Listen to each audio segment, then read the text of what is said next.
Hello বন্ধুরা, মিনামো কিচেনে আপনাদেরকে স্বাগত জানাই। আজকে আমি করে দেখাবো মেথি শাক বেগুন দিয়ে মেথি শাক ভাজা। যদি ভিডিওটা ভালো লাগে তো একটা লাইক কমেন্ট করে দিবা।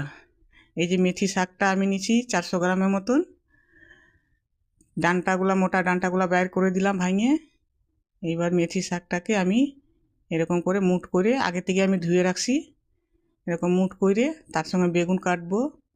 শাকটাকে ঝিরি করে আমি কাটে নিব, একদম ঝিরি করে কাটবো। এই যে কাটা হয়ে গেছে।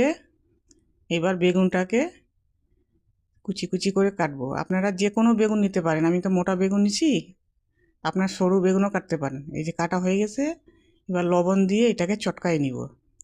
চটকায় নিয়ে তারপরে জলে ধুয়ে আবার চিপে উঠাবো।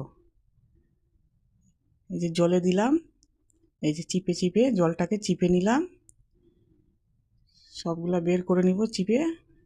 তারপর এটাকে তেলে ভাজবো। এই যে কড়াইতে একটু তেল দিলাম, সরষা তেল, বেগুনগুলো দিলাম, লালচা করে ভাজে নিব। একটু লবণ দিলাম হালকা, শাকের মধ্যে আবার লবণ দিতে হবে, তাই জন্য অল্প লবণ দিলাম। কালো জিরা দিলাম, দুটো কাঁচা লঙ্কা দিলাম, শাকটা দিলাম। শাকটাকে ঢাকা দিয়ে ভাজবো। এই যে শাকটা সিদ্ধ হয়ে গেছে, ঢাকা দিলে পরে শাকটা সিদ্ধ হয়ে যায় ভালো। একটু লবণ দিলাম, বেগুনে লবণ দিয়েছিলাম আগে, অল্প পরিমাণে দিলাম। এই যে বেগুন ভাজা হয়ে গেলে পরে এই যে বেগুনটা দিয়ে দিলাম। বেগুনটা দিয়ে কয় মিনিট নাড়াচাড়া করে ভাজে উঠাবো। এই যে শাক হয়ে গেছে।